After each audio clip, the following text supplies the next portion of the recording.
Hi, Dr. Patrick Gentempo here, and thank you for joining us on our YouTube channel. We have great content in store for you. I'm so excited to be here with you, and let's jump right into it. It's one thing when I'm sitting back in America and I'm hearing these types of things, and it's kind of very abstract. But today, I know we're 25, 30 miles from Damascus, where we're sitting right now, and you talk about going to the top of the Golan Heights, which I saw across the water when I was pulling up here to come speak with you. And as you're saying it now, it vibrates differently inside of me. Basically because I'm seeing now the Golan Heights. I'm hearing about the prophecy. I now saying it's one thing to read in the New York Times back in the States something about what's going on in Syria and the Russians and the things that you're describing. But now that I'm here in it, it has a different meaning to me or a different experience for me. And I'm wondering, how much, because you're here, you're living here, you've served in the Israeli military here, and I'm just wondering how much the prophecy more comes to life in you from being witness on the land as compared to an abstract thing you're hearing a preacher talk about thousands of miles away. Well, I believe I do have an advantage. Yeah. But the advantage is because Israel by itself is a fulfillment of prophecy. Yeah. I wake up in the morning, it's a fulfillment of prophecy. My grandparents being survivors of the Holocaust, then yet coming to Israel when it was a barren wasteland, and seeing that now Israel is one of the most fertile countries on planet Earth.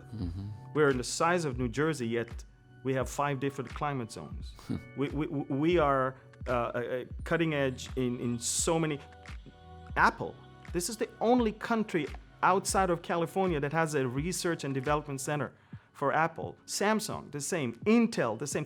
The whole world. The Indian Prime Minister was here, and he was amazed at how Israel takes the ocean's water and within 20 minutes gives you a glass of water to drink. Right. Within 20 minutes. So Israel is a miracle that cannot be explained. Even, by the way, West Point in America will not teach the story of the 6 Days War because there is no explanation. Even from a military strategic position, you cannot even teach anyone of how things went because it was all miraculous. Right. Story after story after story, you can see that it was all an amazing display of God's sovereignty and God's I would say faithfulness. Yeah. Faithfulness to His word and His promises to His people. So I wake up in the morning, I hear the F-16s taking off. I am right in front of the airbase in the Jezreel Valley. In fact, I know that Israel attacks way before the world hears about it. Right. When you wake up at 3 a.m. and the F-16s are taking off, you know something is going on. Right. And so my point is, I'm there. I live next to the Valley of Armageddon. I live below Mount Carmel. I see it. I feel it. I smell it. I live it. I breathe it. And to me, Israel is the fulfillment of the promises of God. For me, Israel, by the way, is the insurance policy. Yeah. For all the Gentiles around the world, the same way God is faithful to His promises to Israel, He will be faithful to His promises to you. Yeah. And if you, from some reason, think that God is done, it's through with Israel, then I think that you're insulting His ability to be a faithful God. And also, you're basically ignoring reality. Yeah. Our first Prime Minister, David Ben-Gurion, was not a messianic, was not a believer in Christ or anything. But he had in his bookshelf Hal Lindsey's late great Planet Earth. And on his desk, he had verses from Isaiah about how the land will once again come back to life.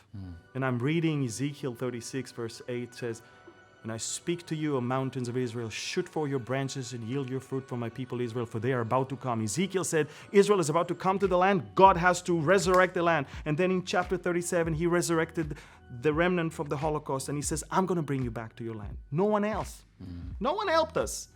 And then in chapter 38, which I believe we're right there, He's talking about Israel prospers. Israel standing, and Israel has something that the world wants.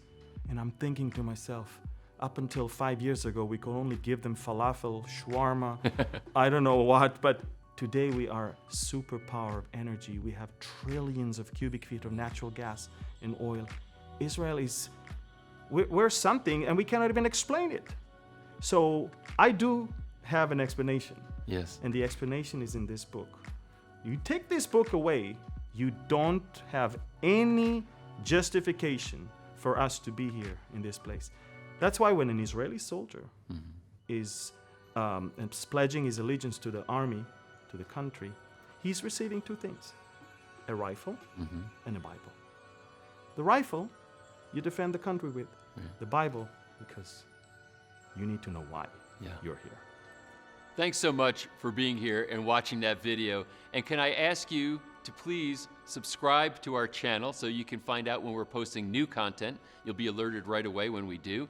To share this with people you think might benefit from the information, and certainly it helps us if you like the video. So if you like what you just saw, go ahead and hit that like button. And again, thank you so much for being here with me right now.